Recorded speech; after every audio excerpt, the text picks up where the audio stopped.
Let's just go back to Damascus now, and Sky's international affairs editor Dominic Waghorn is there. He's been visiting one of Assad's presidential palaces. And Dominic, talk to us about what you found. Yeah, Mark, well, we know that the Assads lived and had many luxurious palaces. That's been well documented. Where we went today was more of a family home. It was their private residence in an upscale part of Damascus, and it's where we know they liked to live, and I think it's where they seem to have kept some of the most treasured possessions, particularly the British-born First Lady of Syria, Bashar al Assad. And what we found there was extraordinary. Glimpses into their family life and extraordinary pictures of the dictator himself. Here he is, Bashar al Assad, jet skiing, and another startling image, that is Bashar al Assad grinning underwater while on a family holiday. Now, when I interviewed his wife, Bashar al Assad, 15 years ago, she said that she didn't like living in palaces. She said that the Assads actually lived a fairly middle-class kind of life. I don't think it fooled many people at the time, but the extent of that fraud I think became much clearer today.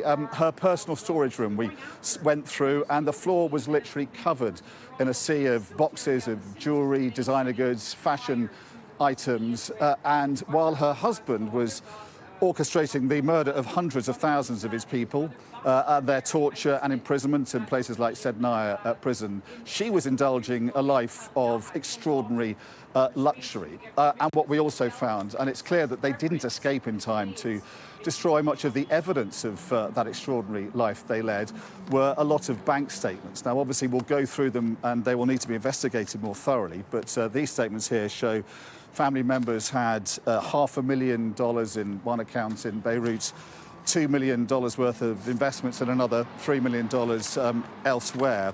The rebel guides who were showing us around said that they thought that's just the tip of the iceberg, a drop in the ocean, they said.